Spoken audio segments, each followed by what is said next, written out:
Hey guys, sorry for the delay. I got to talking before class. I forgot to log you in. But I'll check in with you guys at the end of class. If you have any questions, just put it in the chat room. But good to see you. So again, the resume has to be uploaded by Sunday night. You can turn it in at any time. So if you have yours done right now, put it on there. That way it's done. And then if you go to that to-do list and you know that it's turned in, just hit the X button and that'll take it off your to-dos. Now, the resume, if you want to bring it when we do our interview, you can bring a hard copy, but you do not have to. I will look at that before you come and meet with me in our interview. And I just use it as a way to kind of get to know you, have things to talk about, be able to give you ideas for your identity management collage. So it's only just a reference tool. It's not something I'm going to look and say, oh, I noticed you haven't done this, or judge what you have or haven't done. It's just a reference tool. Also, one last thing, 2 years ago, I had a guy that was in my class here at the Hanford Center. He did not want to share his personal information, didn't like giving out his address or his phone number, etc., even though it's registered with COS. But if that is your prerogative and you really don't want to share your address or whatever, totally fine. I don't care if you put Disneyland Avenue is where you live. I'm only looking for what is your work experience, what's your hobbies, what's your school experience, stuff like that. All the personal details other than your real name, that's all I need. That's how you get your grade. Number two, the second thing that's due by the end of this week is a participation assignment that you have to do at home. We'll talk more about that today, so I'm not going to go into it in that much depth, but that assignment is due by the end of the week, and it's something that you need to do after you look at the lecture. The third thing is I would suggest turning in your sample as quickly as possible so I can look at it and give you feedback of your identity management collage. And again, that's something that we're going to talk about today, but that should go in by Sunday night. So when I meet with you for your interview, I already know what you're planning on doing. It doesn't have to be the actual thing that you're thinking about presenting, but you could give me a file link where I could look at your ideas. I can also just look at words, things that you're thinking about submitting, and I'll show you what the sample looks like in just a second. Now, again, I'll always have Zoom live on the days that I have class, today at 9:10 and then tomorrow at 9:10. Tomorrow is online only, so it's not in the classroom. So if you have a question while you're working on your collage or a resume, you can Zoom into that and I'll answer any questions you have. Now, the fourth thing that is due by the end of this week is knowing what day you have your interview. And the reason that I call this an interview is because you and I meet one-on-one. No one else is here. And it is just a time for me to ask questions about how you're feeling about the class, if you have questions about the assignment, what you're feeling about any of the identity management collage questions that you might have. All of that stuff is really what we're going to process. It's not going to be more than 3 to 5 minutes, but I do expect you to come in a professional manner. No baseball hats, no low cleavage, no Hooters sweatshirt or t-shirt. I want you to at least look like how you would present if you were going to church or to meet up with someone's parents. You're trying to look at least presentable. Doesn't have to be a suit or a dress or really big professional attire, but you definitely want to think about what you're wearing, not your PJs, not something that's going to distract from the message. Now, if you meet with me online, you will come to this Zoom link. All you'll do is click on that link. You'll find yourself in the waiting room here on Zoom, and then I'll move you in when it's your turn to meet with me. If you decide to come to this classroom, you'll stay outside until I open the door and call you in, or the person walks out and you know it's your time to come in.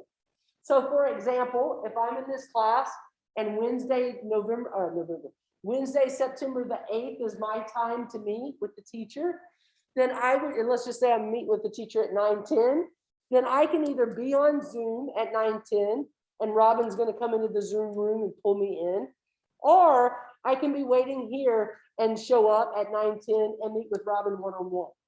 After I meet with her between 3 and 5 minutes, I'm going to be free to go. And that's when I can use the rest of the day to work on other things for other classes, or I can finish working on assignments that I still need to get in for the class. Now, the way that you find your interview time is right down here. And some of you may have already looked at this. You'll see, oh, well, this is, hold on.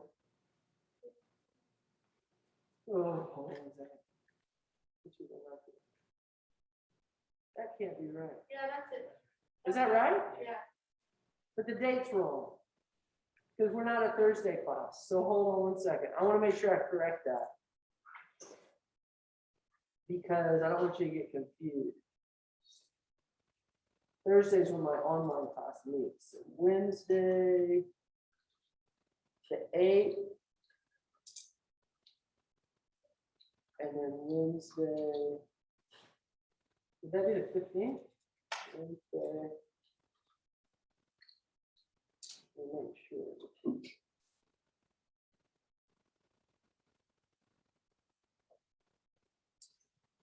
Yeah, so Wednesday the 8th and Wednesday the 15th.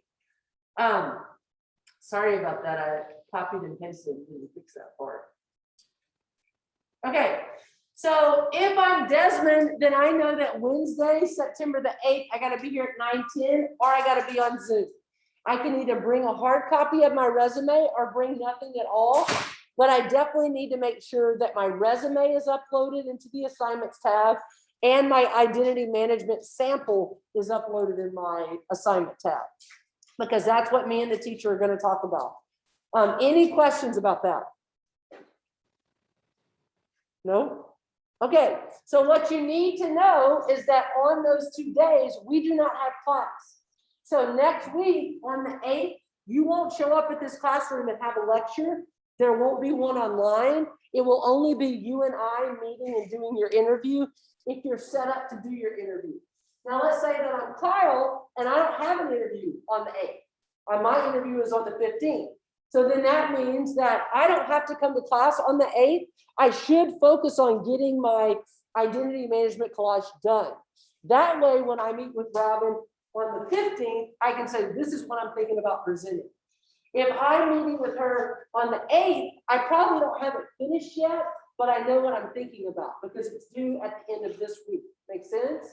So I don't want to use this day as just a free day, because if I end up here, I might realize that I'm behind and I don't have it ready for the presentation. Any questions about any of that? So if you don't see your name, or if your time and day is a day that you can't do, you got jury duty, you got a doctor's appointment, whatever, you have to let me know in advance. You cannot tell me on the day of unless you're sick. So make sure that these are days and times that you can do. And if you can't, just notify me and I'll move you based on whatever time you can do. Yep. How long is About 3 to 5 minutes and then you'll be free. Yeah. Okay. And the only 2 things you definitely want to make sure that you have up is your resume and your identity collage sample, which we'll talk about today. Okay, perfect. All right, so no more questions about the interview. No more questions about next week or the week after. Everybody good? Okay, so let's move to the modules. This week, our modules are a little bit more than they were the week before. You'll see the module for the resume. The assignment tab also provides you with a link for a template. If you don't have a resume, it's a really great place to look for just ideas of what you could do. You just copy and paste and add your details and print it off from there. If you already have a resume, don't freak out about it. It doesn't have to be, just all it has need some type of structure. It has to be typed, needs to have your current information on it. Now, you'll upload it to this site and it can be uploaded at any time, but the deadline is midnight on Sunday. The next assignment that you want to make sure that you're working on is this identity management sample. Now, if I'm meeting next week, I probably am not going to have it completely done. If I do, great. But if I don't have it completely done, I still have to kind of tell Robin what I'm thinking about. So I might say, hey, I really like the outdoors. I'm going to include some pictures of the outdoors. I love going on my Jeep. I love riding on boats because I love water. So there's a picture of me on my kayak. I like time with my family. So there's going to be some pictures of me and my family. I have some animals. I'm going to include those. So I'm just telling Robin kind of what I'm thinking about presenting. It doesn't have to be the actual thing. It just needs to be an idea of the sample of what I'm considering. That way, when we talk, I'll say, okay, great. Make sure that you have 10 images, no less, and think about how you're going to record the video. So how you're going to put the presentation up. Now, if you look at this assignment in the tab, so right here, I'm just writing things. I don't have to add images. I don't have to put anything in there. I'm just saying what I'm thinking about doing. Make sense? Okay, perfect. But if I look at the actual assignment right here, which is due the following week, it says that I have to turn this in to get 50 points. I have to have at least 10 images, and it needs to be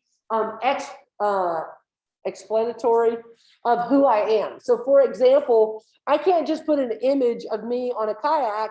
I have to write something on there saying how much I love water, or, you know, kind of where I like to go and whatever. Now, if I want to talk through the presentation, so I want to record it on Zoom, record it on YouTube, FaceTime myself on my iPhone, whatever, if I want to choose to record it, I get 10 points extra credit, and I won't have to worry about the verbiage putting that into my PowerPoint, because I'm going to talk it through instead of writing it onto the PowerPoint. Make sense? Now, I don't have to do the visual speech of the presentation. I could just put the collage together, 10 images, self-explanatory of what I'm looking at, and submit that, but I will only get 50 points. I won't be eligible for the 10 unless I record a video connected to it. Make sense? Any questions about that? Yep. We have an example of the work that you're talking about. Oh, yes, I'll show you right now. Yep. So if you record a video, but like kind of see your face, just kind of talking over, like Totally fine. Yeah, exactly. Yep. And some people will do, like if you do it on Zoom and you do share screen, it'll put like a little box to the top right. I prefer that just because I can kind of look at you as I'm looking at the thing. But if you're not doing it that way, that's totally fine. I've had some people that'll do a poster board, and they don't do even a PowerPoint, and they just video the poster board that has the images and everything on it. And they'll just show the poster board and talk through it without showing themselves. So it is a video, but it is a video of just their poster board and me kind of looking at it, and I can hear them explaining it in the background. Make sense? Okay, perfect. Now, there are some guidelines on kind of things that you need to do once you see that they're uploaded. So it's due the, let's see, it's like the 20th, it's going to be due of September. But after it's turned in, you'll comment on 5 other presentations. So you'll have to go in, look at their presentations, and give feedback on what you connected with, what you like, anything that you see that you want to give props or comments on. Let me see. Okay, so someone said, let's look at a sample. Let me do that real quick. I'll do the sample in just a minute, okay? So let's go back to that module. So what is due this week by Sunday? Resume, the sample, and your participation credit. So we'll talk about what that participation credit looks like right now. So if you click on this week 3 class participation, it may not make sense if you haven't really got into the lecture. So I do encourage you to click on the week 2 participation assignment. And if you have not watched these videos and looked over these PowerPoints, make sure that you do that. Because if you have not, you are behind in this class. I cannot stress that enough. And when you take your first test, it's definitely going to be clear that you haven't watched it if you don't know the details that are on it. But if you have done that, then one of the slides that you looked at talks about functioning and nurturing communication. We're going to review that a little bit today, but your job over the next couple of days is to pick out a guinea pig that you're going to try this on. And I'll talk about what you do in just a few minutes when we talk about the slide, but you will, for a 24-hour period, you're going to pick people that you can kind of watch how you're going to interact with them and see how they interact in response. You should not tell them that you're doing this. You're just making observations about yourself and their behaviors based on how you communicate with them differently and how you're communicating with them, how you traditionally talk with them, okay? And we'll talk about what that means in just a second. But your first 24 hours is to observe, only writing like a paragraph, 5 sentences or more about what you notice. I noticed that when we communicate, it seems to be more functional. I'm just kind of saying, hey, what's for dinner? Okay, I'll see you in the morning. There's no nurturing whatsoever. Now, if I notice in the relationship there's lots of nurturing, I might say, hey, I noticed that the relationship was very nurturing. I noticed both of us were like, how was your day? Can I get that for you? There was lots of caretaking that was happening.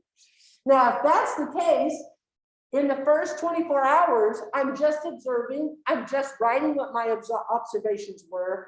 But after that first 24-hour period, now I'm going to change my behaviors. So if I notice that I was very functional in my behaviors, now I'm going to become more nurturing. And I'm not going to say, hey, look, I just want to let you know I'm going to be more nurturing to you. I'm going to actually start changing my behaviors and see how that person reacts.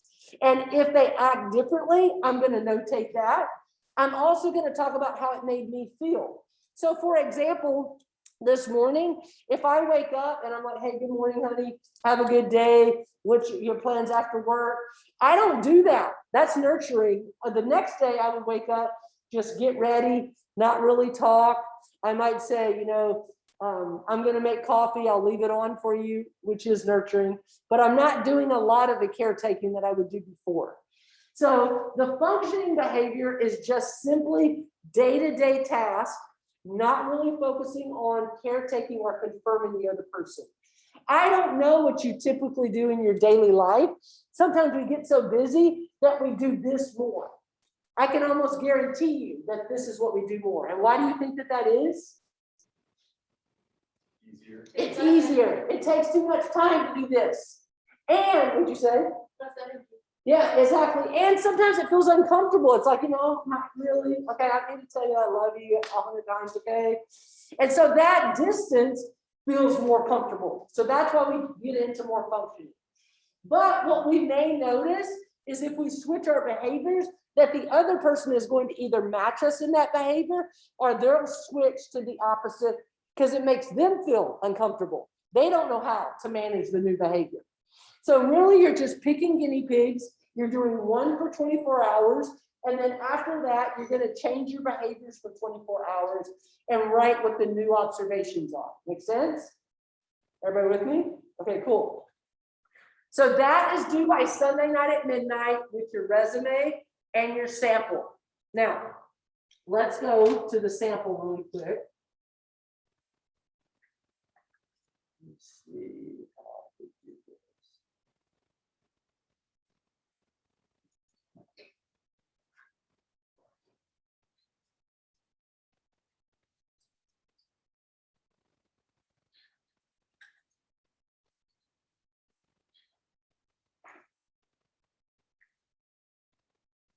Okay, so if this was my collage, well, first I want to see one thing.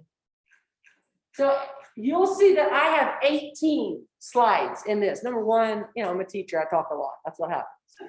So, but I also know that I'm covering kind of everything that I want to say in my presentation. So if I look at this, I have an opening slide. This doesn't really count because I have to have at least 10 images. This would not count as an image. I need 10 more on top of this slide. So then I'd have 11.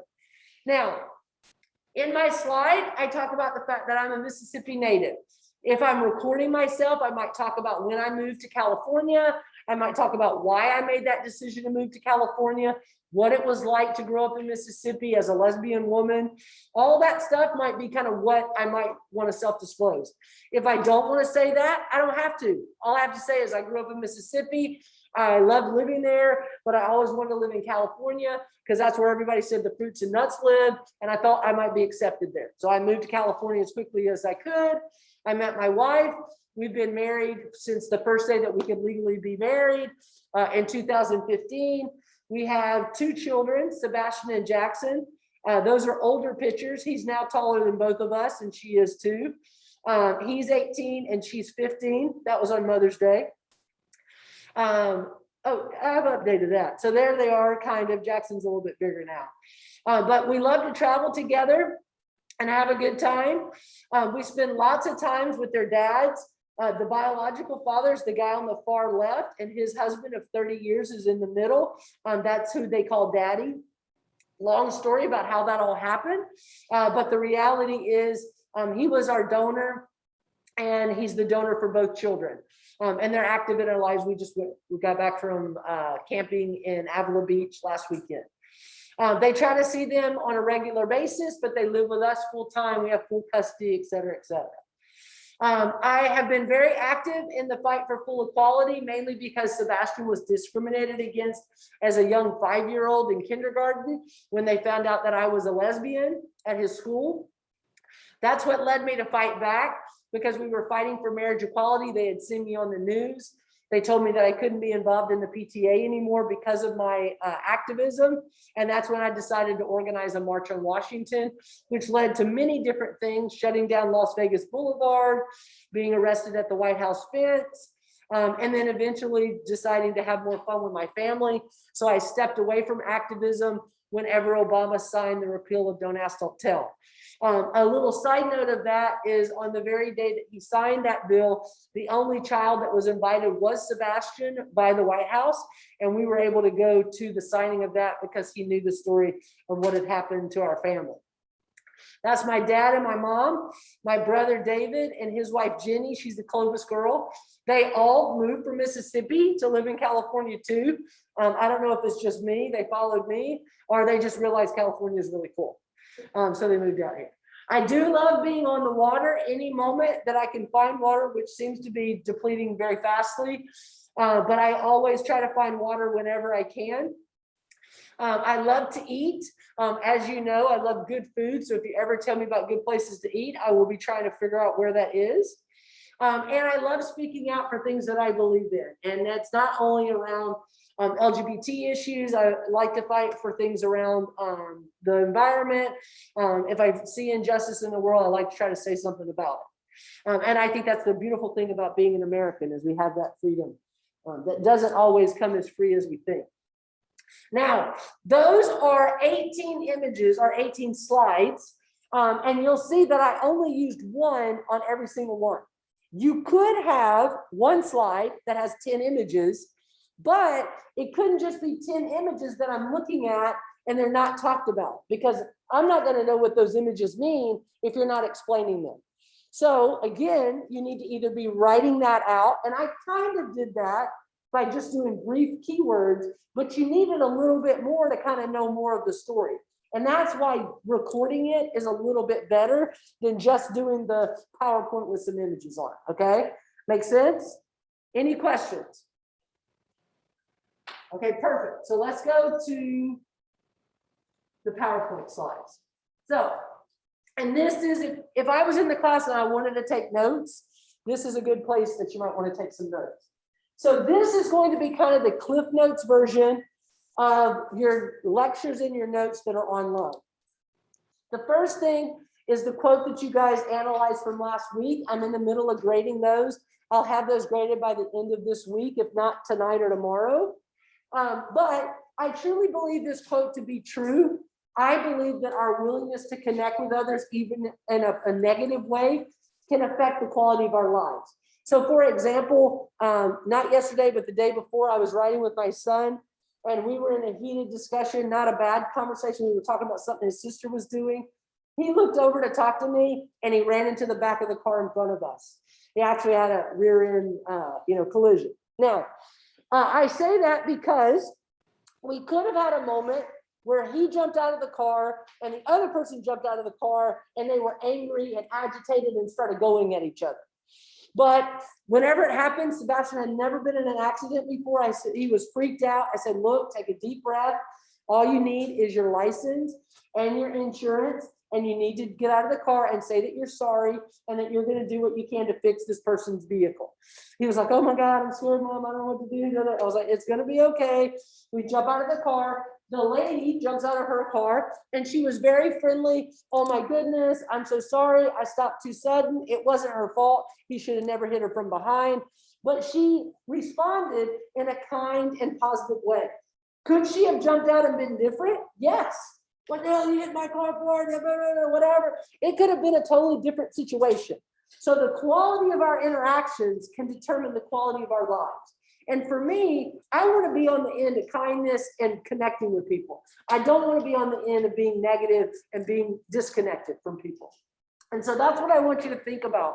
How can I look at the end of my life and look back and say, I did the best to make the quality of my life as strong as it could be? Because I don't want to look back with regret and think I wasted all the time that I had. So if we're going to do that, we need to think about the interpersonal dances that we're in with everybody. And I truly look at it like it's a dance, because we are totally different people. Not one person in here, I don't care if you've met the love of your life and you think you're just alike and you share so many similarities, I call BS. There are some things that are going to be different. You may be a morning person and they're a night person. They may like horror movies and you like romantic comedies. The bottom line, there's going to be something that is different. And the goal is to understand we are different, but we want to dance with each other through life without stepping on each other's toes, without ridiculing or putting the other person down, but really trying to work in a semiotic dance to accomplish life in a quality built way. So the way that we do that is to have strong communication with one another, to understand that if we do have disagreements, our goal is to look like a good NSYNC or Backstreet Boys concert where we look like we're choreographed and we know what we're doing. If we're not focused on that, it's going to be very unhappy. We're going to put ourselves through lots of conflict, and that's not going to be a fun relationship to be in. Next thing you know, we're going to be looking for another person, or they're going to be looking for another person. So we want to know what the definition is of interpersonal. And the major thing that you want to know is that it is the selective, which means we choose who we interact with and who we don't. Systemic, which means it happens in a system. So for example, that transactional model that we talked about. So when I'm walking down the hallway, I can choose to say hello, or I can choose not to say hello. And I can choose to smile and be friendly, or I can choose to roll my eyes at the person. I select how I'm going to interact, just like they're selected. And based on how I interact with that person and how they interact with me, that's going to change the system. It's just like if I don't change the oil in my car, eventually my engine's going to die and something's going to go wrong with my automobile. And so if there's something that's off, there is going to be problems in the relationship. And I have to look at, if we're having lots of conflict, what might be off in the system. Sometimes it's an ex that's interfering. Sometimes it's the mood of one of the people in the relationship. Sometimes it's a family member that's giving their 2 cents, or a coworker or friends, and that is affecting the system. So I need to know that it's selective, it's systemic, and it's unique. And unique means that I can't replace my interaction with anybody in this classroom. There's nothing I can do to make that interaction the same interaction. So I have to look at it as either I value the uniqueness of the relationship and I try to figure out what's unique about us, or I just treat you like I treat everybody. I don't care what your mood is. I don't care, what's going on in the world. I just treat you like a transaction, which is not going to feel comfortable or good to most people. We want to look at interpersonal relationships as unique, not as a transaction or impersonal. So for example, anybody in here have a grocery store that you go to or a gas station and you like the teller at that place? Like you kind of go like, hey, that's my person. Okay, saying yeah. I have places that I go that I know the people. When I go, I'm gonna try to find that teller because I know them and I can have a conversation. That is because that's unique. That relationship is unique. If I don't know the person, then it feels very staged and transactional in the interaction. And then it's also an ongoing process, meaning that we are communicating before we get together, and we are going to communicate when we leave each other. Meaning that I've thought about what I was going to say today, and you might think about, or I might think about what we've talked about today, even after we're not together. That is the ongoing process. If you've ever been in an argument with someone and you walk away and you're still like, your head, going off, that would be a great example of ongoing. It doesn't just end because you physically leave each other's presence. And then the last part of this definition is that we work to share meaning. Short paper, I love you. I want to be married, committed. I'll meet you at Starbucks. All of that is worked out through our own personal definitions. I may mean something different than you, but you're going to assume that I mean what you mean. That's just normal. I'm going to think when you say that you love me, that you mean it like I would mean. And that's not always the case. And so we have to think about this definition to understand what interpersonal communication really is. Now, many of you helped me last week understand these models. What's linear? One way. One way. What's interactional? Two way. Okay. And what's transactional? Yes. So all the baggage that's on me and all the baggage that's on you. So for example, if I've been cheated on a whole lot and I start dating someone and I start calling or texting them and I'm not hearing back, immediately I might start thinking what? Oh, I think they're cheating on me. Because I've had that experience, I'm going to immediately jump to that because of that influence. Okay. And I'm not trusting them because of my past. Just like I could get involved with someone that their previous relationships could influence how they interact with me. Make sense? That's why it's really smart to look back and say, well, what kind of messages have I gotten about relationships? If it's like my mom, where I just leave every single time that there's a conflict, maybe I need to know that that might be why I have conflicts that don't work out with other people. I've got to figure out how to fix that. That's my job. It's not someone else's job. It's my job. And then transactional is the one that we're focused on for the semester. And that's the one that you were supposed to give me the image of in your last week's assignment. Now, what you need to know for test one is this very important detail. In this lecture, if you follow this, we're going to talk about it a little bit more. But one of the questions that's on your first test is this: list, define, and illustrate 8 components of the transactional model. So right now, before I click to the next page, tell me 8 components. Give me one. Message. Okay, so message is what? The words being said. Okay, so what they're talking about. Perfect. Give me another one. Sender, what's that? Person saying it. Okay, person saying it. Receiver. Receiver, what's that? Person listening. Okay, person listening. And in a linear model, are those the same people? No, right? No, because one's a sender, one's a receiver. In the interactional and the transactional, are they both senders and receivers? Yes. I'm both a sender and I'm a receiver at the same time. Okay, give me 5 more. Channel, what's that? Okay, yes, so I can write it down, I can call you on the phone, I can text you, exactly. Give me another one. Physical noise. Physical noise, what's that? The actual Okay, yeah, so someone coughing while I'm trying to lecture, someone else is talking at another table while we're trying to talk about something. Give me another one.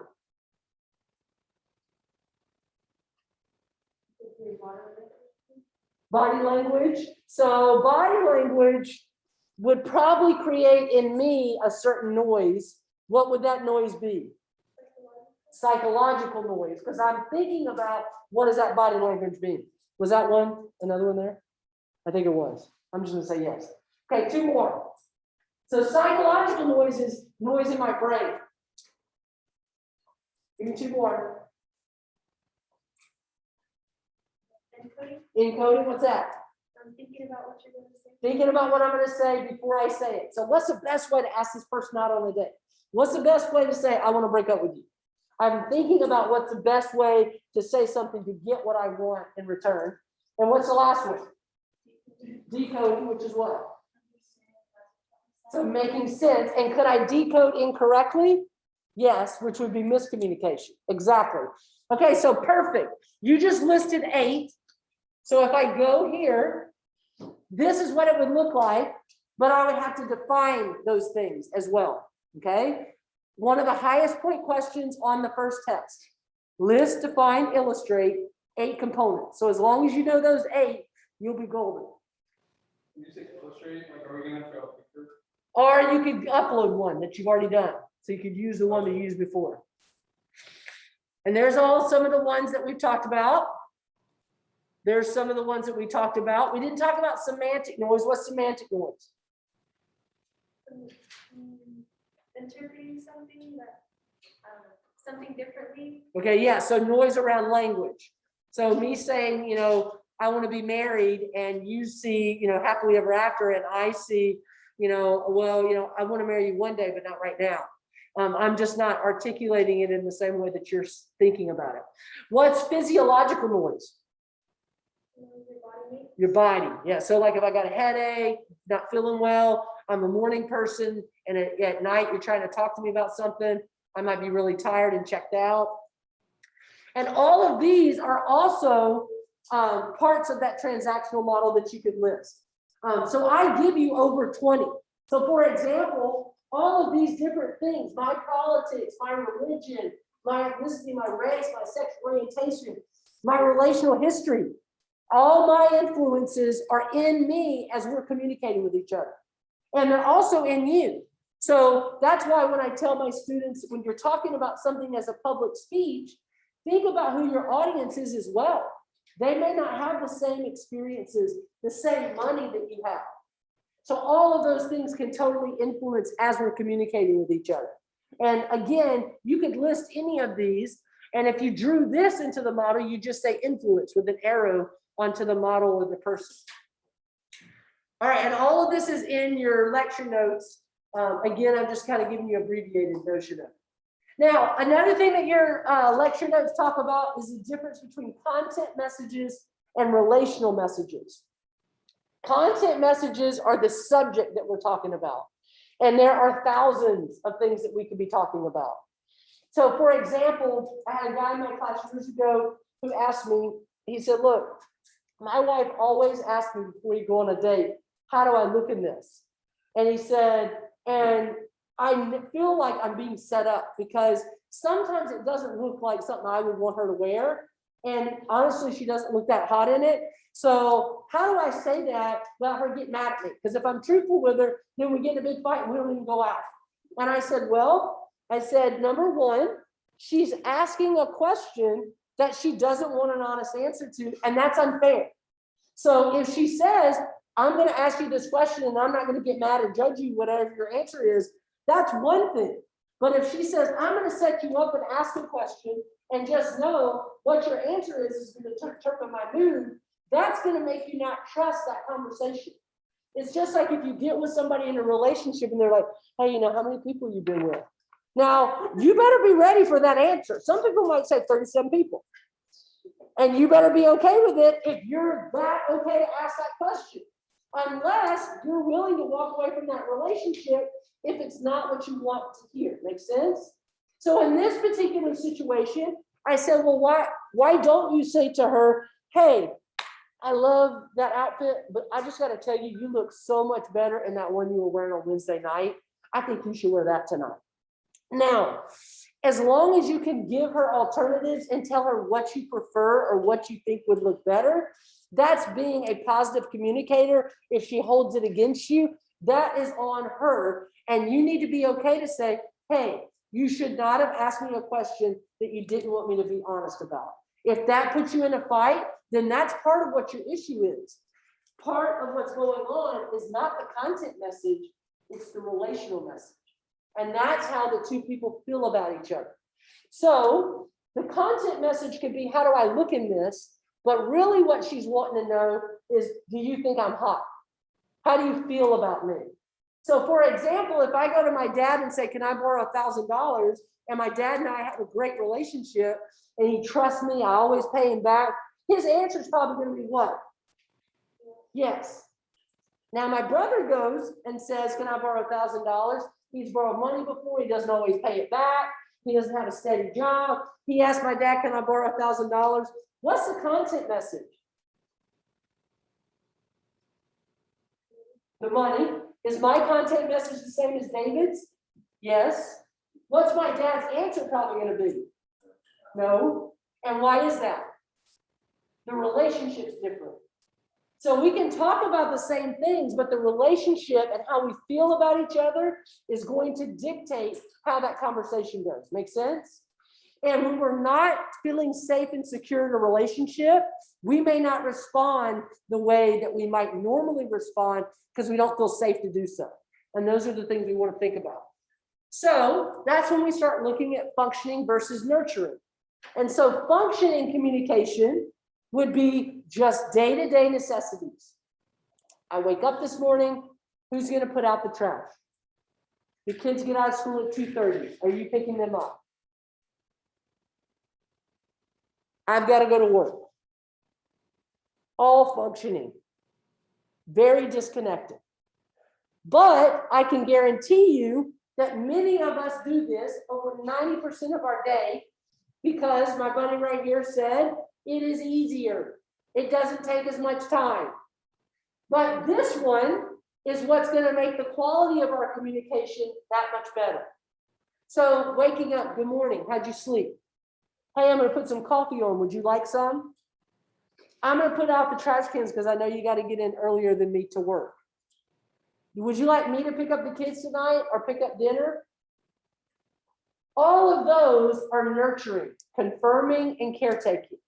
And so what I want you to do first is observe at least one person, okay? What do you notice out of that one person? It can be a family member, it can be a girlfriend or a boyfriend, it can be a coworker, not your dog, because that's going to be hard to tell, even though you could do this with your animal. And then after 24 hours, what's happening when you switch? Now, you might find that you're very nurturing in the first 24 hours, and then you switch your behaviors, and the person that you're switching, they're like, what's wrong? What did I do? Try your best not to tell them. You can tell them after the 24 hours, you can say, hey, I'm in this interpersonal class. My teacher's trying to get me to do some things, kind of check out relationships. Yeah, I'm not cheating on you. I had this one guy actually ask me, can you tell me if this is a sign that my girlfriend said you told her to disconnect? And I said, man, yes. Because I thought she might have met somebody on the first weeks of school. But the reality is, don't tell them you're going to get a better response. You're going to see normally what they might do based on that response. You turn that in by Sunday night at midnight. Next, let's talk about the ways relationships vary. The first way that they vary is casual encounters. We have hundreds, if not thousands, depending on how social we are. The person at the gas station, impersonal, casual. Now, if I start saying to them, hey, let's just say that I stop there and get gas and they're like, hey, I see you work at the Hanford Center. I'm like, oh yeah, oh, my son goes there. Okay, great. The next time I go in, it's not casual anymore. Now that guy's gonna say, hey, how's it going at COS? It doesn't matter if I'm wearing my shirt or not. Hey, is your son graduating? What's he doing next? That makes it more unique. Make sense? Now, if I know that person for a while, I go there while I'm working here at COS, it's sustained. There's a potential that it could be lifelong if I stay in touch with this person for a very long time. So for example, that student Maximus that I talked about, he was in my class my first year of teaching in 1999. Yesterday, I had lunch with him to hear how he and his wife were doing. We will probably have a lifelong relationship, friendship. And that's because we made a connection in class. He became a buddy. He knows about my kids and my family, and it was a positive connection, lifelong. We also have people that we don't like that are lifelong people, family members, in-laws, aunts and uncles that, oh man, I gotta go see this person at family reunion. I don't really care for them, but I got to do it. Lifelong, okay? Now, at the end of our life, we have no idea who those people are actually going to be. But what we do know is they vary in styles. And what that means is I can have a relationship that's lifelong with no depth. So if you've ever thought about the movie Shrek has a great conversation between Shrek and Donkey, and they're talking about how Shrek is like an onion, And if you just peel the layers, when you get to the center, that's who he truly is.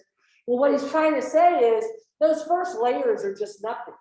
That's just like the layer of an onion is like this crispy stuff that just easily falls off. And he's disconnected. But the more you go in, what happens when you start to cut into an onion if you're cooking? You cry, your eyes might start watering up. And that's because you're going in and you have whatever that element of the onion makes you do that. But the more I let you into myself, the more risk I'm taking that you can hurt me with that information. So the more I tell you, the more depth I give you, the more chance that I have of being hurt. So that's why there's some people in our life we don't let in very far. I may know you forever and you really just know the outside of the onion. And there's other people that I can just meet this week, feel very connected with them. It could just be this really quick duration. I met them, we're having a beer talking. Hey man, you're really cool. I'm gonna tell you a whole lot of stuff. You know more than my lifelong person because I feel comfortable with you and I'm gonna tell you a lot.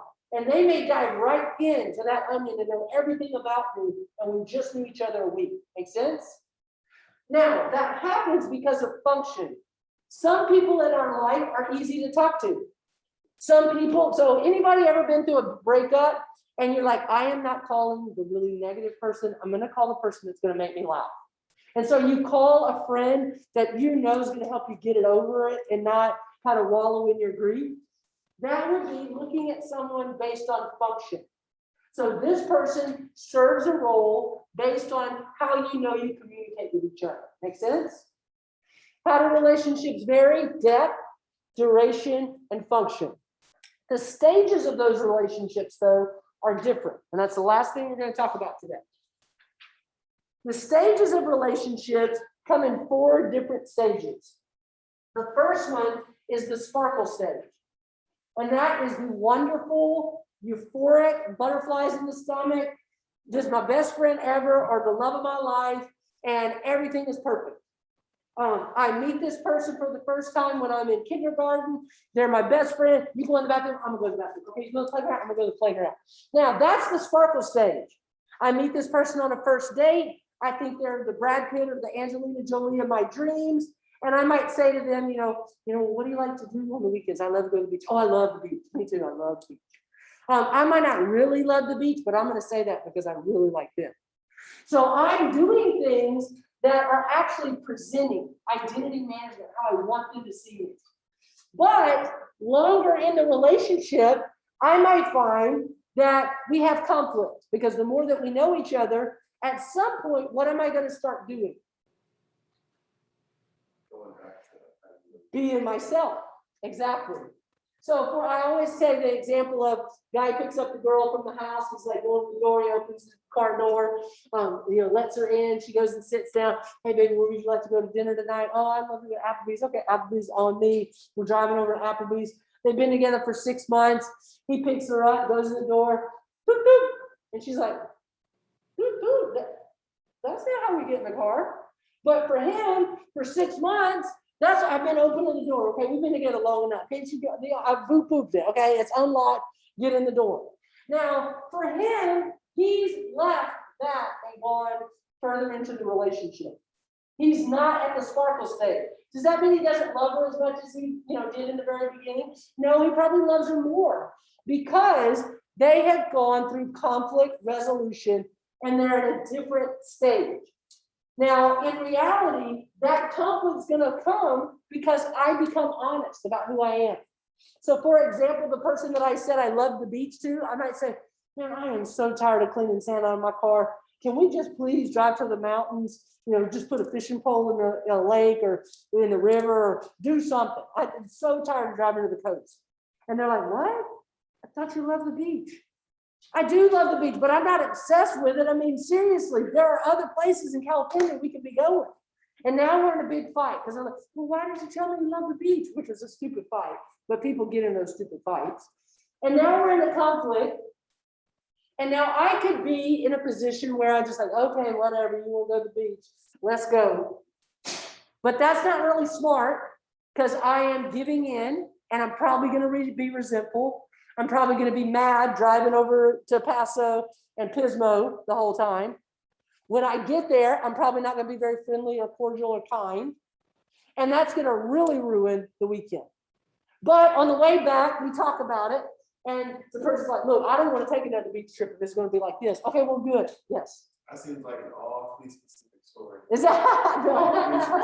Exactly. Yeah, exactly. I'm the beach person though, not the other person.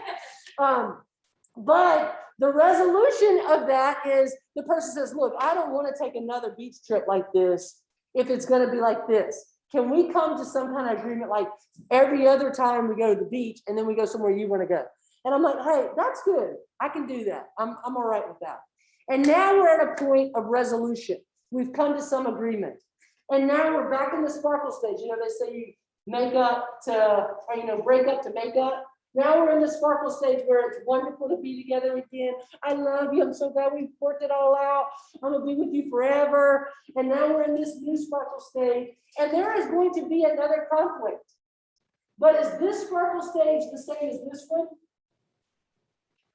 No, it is not. Sadly, that's the heartbreaking thing.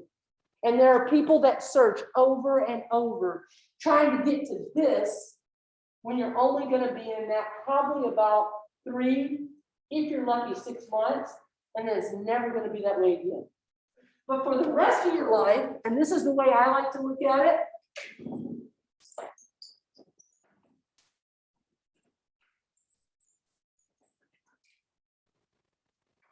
for the rest of your life, if you're in a really good relationship, it's going to go just like this.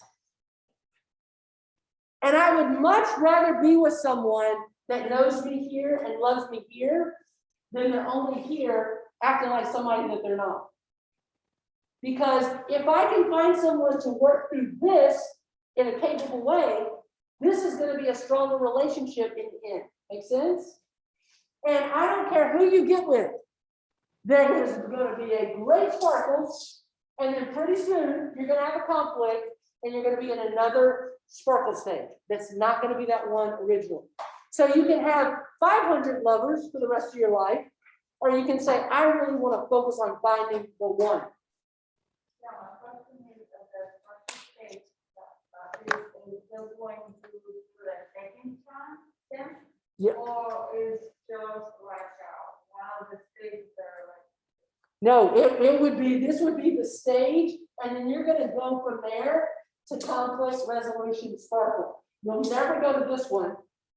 You're only going to go this sparkle stage, which is built off of the resolution that you made. Then you're going to have another conflict at some point. It's just going to happen. Then you're going to have resolution, and you're going to go back to that sparkle stage. It's going to feel a little like this, you know, like people will break up sometimes and they get back together, they have the butterflies, totally normal, but it's never going to be like the unknown of that relationship because you still know them and you've got that baggage from whatever happened before. Make sense? Yeah, yeah.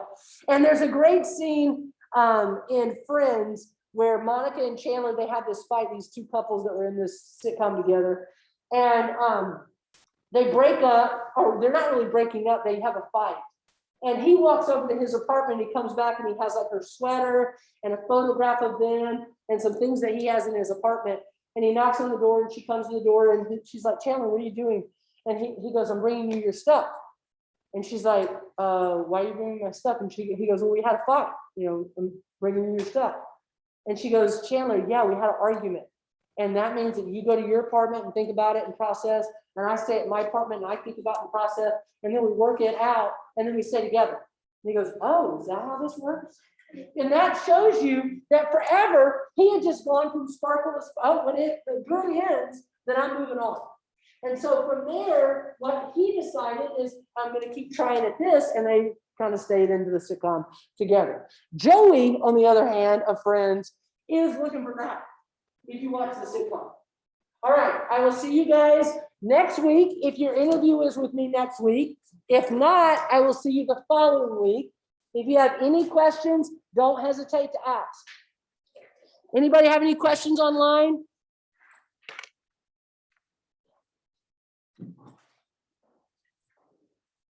If not, you're free to go. None here. Thank you. Have a good day.